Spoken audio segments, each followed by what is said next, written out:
Bem, vamos falar da matéria que, na verdade, é a pauta da semana, né? Marcos Duval. A gente tem uma matéria contando aí as histórias, essa história rocambolesca do Marcos Duval, já considerando as lacunas, né? Todas as versões que ele deu, que fica realmente aí parecendo coisa de maluco, né? Saiu com uma matéria na Veja, agora eu descobri. Hoje o Wilson deu uma nota aqui incrível, porque assim, parece que o autor da matéria na Veja foi assessor do Marcos Duval no Senado. Quer dizer, eu não sei como é que é o compliance interno lá da revista, mas assim, no mínimo um contrassenso, um conflito de interesses absurdo você ter um ex-assessor que está frilando para a revista fazer uma matéria com esse grau de sensibilidade, uma denúncia grave envolvendo um senador da República, um presidente da República, um ministro do Supremo. Parece que a coisa se perdeu, parece que realmente a imprensa está se perdendo nas narrativas, está se esquecendo de deixar que os fatos conduzam a narrativa, e não versões. Então, assim, e aí nessa história, nessa matéria, a gente naturalmente dá aí as 3 versões, e hoje já tivemos desdobramento justamente dessas versões, né? O Marcos Duval agora é alvo de uma investigação aberta pelo Alexandre de Moraes, que está suspeitando de denunciação caluniosa, está acusando ele de trazer à tona uma série de acusações que ele não tem como sustentar.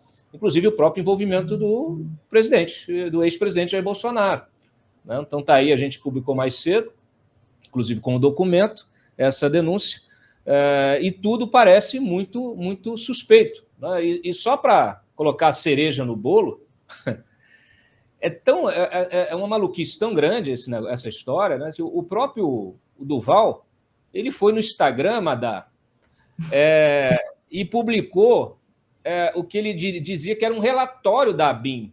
Se puder, Freitas, colocar a imagem, aí ele publica um negócio que é assim, olha aí, ó, esse relatório, abre a imagem só para a gente ver, para o pessoal, ele põe lá no stories dele, no Instagram, olha, neste relatório, peraí, volta lá na imagem, não, na imagem que é porque abriu a matéria, volta, você tirou o suspense da matéria, olha aí, neste relatório cai o ministro da Justiça e cai o presidente, ele apresenta uma foto de uma imagem que ele insinua que é um relatório de inteligência, da Agência Brasileira de Inteligência, e na verdade é um calendário. A gente fez a checagem desse negócio, fake, total. Agora sim, pode abrir lá. Pode abrir, Freitas, e mostra o calendário. Está aí o calendário da BIM. Ô, Madá, eu acho que você vai ter que pendurar mais desses cachos de banana aí na sua parede. Você sabe que hoje, depois da história do calendário, e depois que eu soube uma outra coisa, que o advogado do Anderson Torres é o senador Demóstenes Torres. Para quem não tem a mesma idade da gente, Demóstenes Torres era o rei da jihad contra a corrupção no Senado, um ídolo nacional. Aí descobriram que ele estava envolvido com o Carlos Cachoeira, que é um empresário do ramo de jogos ilegais. E ele foi o segundo senador a ter um mandato cassado no Brasil. Aí ele voltou ao cargo dele de procurador, porque ele era concursado. Agora, aparentemente, ele já está aposentado e volta à cena como advogado do Anderson Torres, dizendo que a minuta lá do golpe foi escrita pelo Tiririca. Ele é piadista também, agora virou humorista também. Então, assim, o que a gente vê desse caso, eu fiz até uma coluna, porque o ministro Alexandre de Moraes chamou de Operação Tabajara, né? Então, eu fiz uma coluna sobre o que o pessoal das organizações Tabajara pensa de ter o seu nome envolvido com uma coisa desse nível de chinelagem. E aí entrevistei Cláudio Manuel, Hélio de la Penha, os dois revoltadíssimos com o ministro Alexandre de Moraes, porque eles disseram que jamais as organizações Tabajara tiveram nada de um nível tão baixo quanto esse golpe. Falaram que esse golpe é muito mequetrefe, jamais passaria no controle de qualidade deles. Agora, algo que a gente precisa prestar atenção é sobre métodos que eles utilizam, que não são métodos óbvios.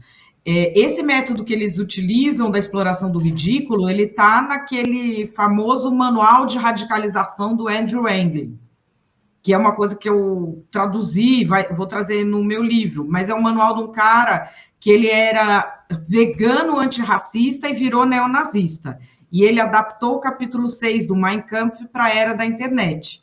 E uma das diretrizes é você fingir esse ridículo, você fingir que você é um idiota completo, porque aí as pessoas no mainstream, com aquela vontade de tirar sarro da sua cara, vão acabar fazendo o que você quer sem você perceber. Seja mandar a sua mensagem adiante, seja cometer um ato que você deseja, ou falar alguma coisa que você deseja que ela fale para perseguir, e isso funciona. Queria lembrar que essa dobradinha de Bolsonaro com Daniel Silveira para gravar os outros, eles fizeram em 2019 e deu certo. Lembra quando eles gravaram a própria bancada, que eles viraram os traidores? Por quê? Por causa do que eles falaram? Não, porque aí ele recorta aquele pedaço, coloca nesse ecossistema de desinformação.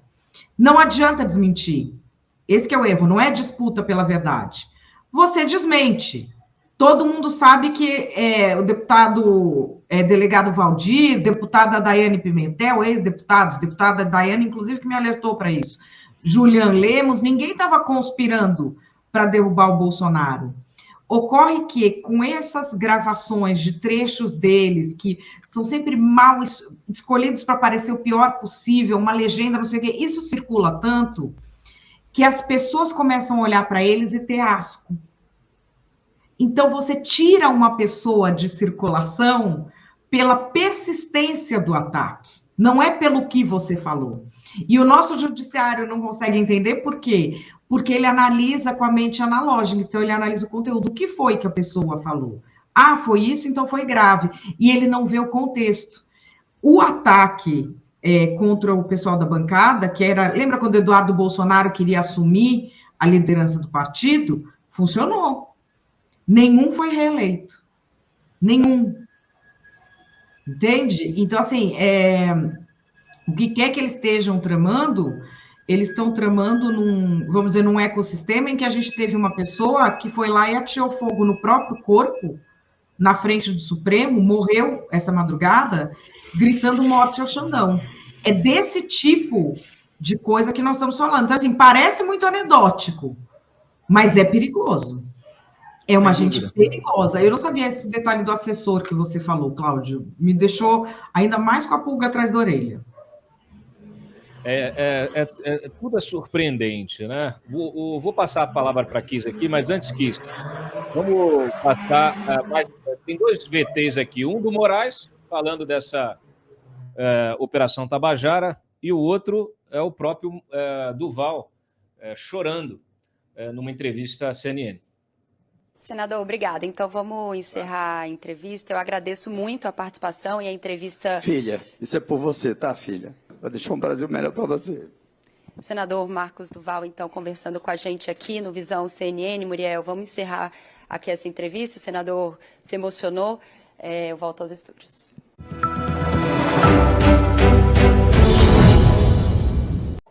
A conversa que o senador teve comigo, ele solicitou uma audiência, assim como de resto, inúmeros senadores e deputados solicitam. Recebi o senador no Salão Branco. Salão Branco, para aqueles que não conhecem, é o salão... Agora todos conhecem, né, depois da lamentável depredação que ocorreu. E o senador, ao conversar comigo, não adiantou qual seria a conversa. O que ele me disse foi que o deputado Daniel Silveira o teria procurado e ele teria realmente participado de uma reunião com o ex-presidente da República, e a ideia genial que tiveram foi colocar escuta no senador, para que o senador, que não tem nenhuma intimidade comigo, eu conversei exatamente 3 vezes na vida com esse senador, para que o senador pudesse me gravar e a partir dessa gravação, e aí até onde chegou o senador, a partir dessa gravação, pudesse solicitar a minha retirada da presidência dos inquéritos. Eu indaguei ao senador se ele reafirmaria isso e colocaria no papel que eu tomaria imediatamente o depoimento dele. O senador me disse que isso era uma questão de inteligência e que, infelizmente, não poderia confirmar. Então, eu levantei, despedi do senador, agradeci a presença, até porque o que não é oficial, para mim, não existe. Foi exatamente essa a tentativa de uma operação Tabajara que mostra exatamente o quão ridículo nós chegamos na tentativa de um golpe no Brasil.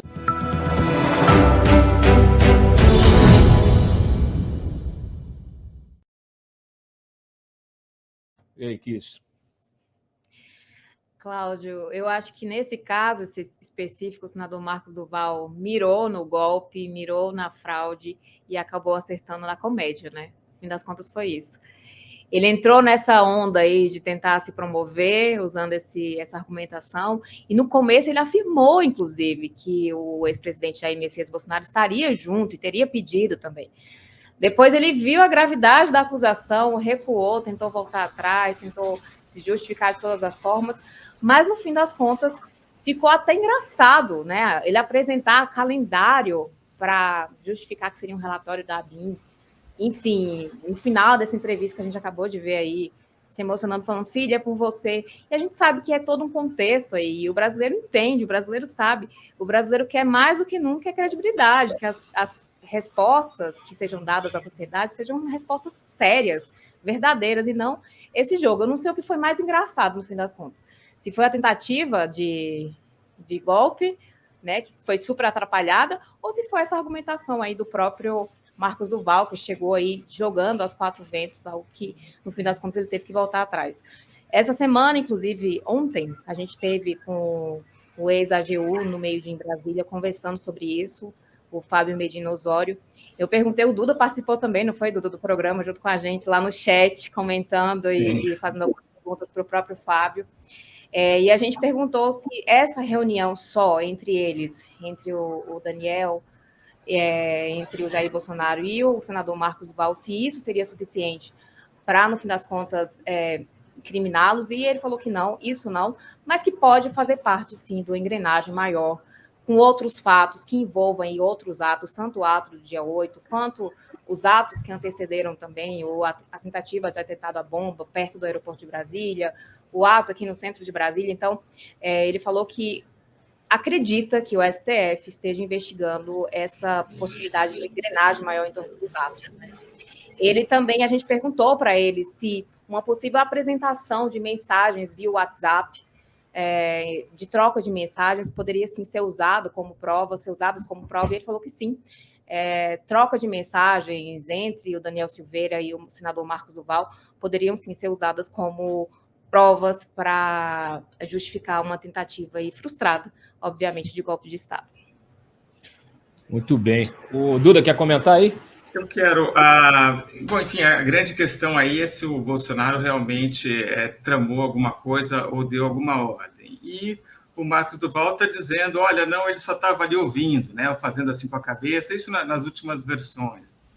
Mas tem algumas coisas que podem, no depoimento dele, que podem incriminar, sim, o Bolsonaro. Uma que, por exemplo, teve um carro da presidência que foi e pegou o Daniel Silveira e pegou o Marcos Duval e foi para o Palácio da Alvorada. Então, assim, o Bolsonaro, se é verdade que ele mandou o carro presidencial pegar esses dois, levar para o Palácio da Alvorada, teria feito essa reunião e teria dito, bom, então a gente está esperando, nós vamos ficar esperando, mesmo que o Duval diga agora que não deu nenhuma ordem, a gente vê claramente aí que o Bolsonaro estava fazendo isso acontecer, né? Então, era parte desse conluio, dessa conspiração.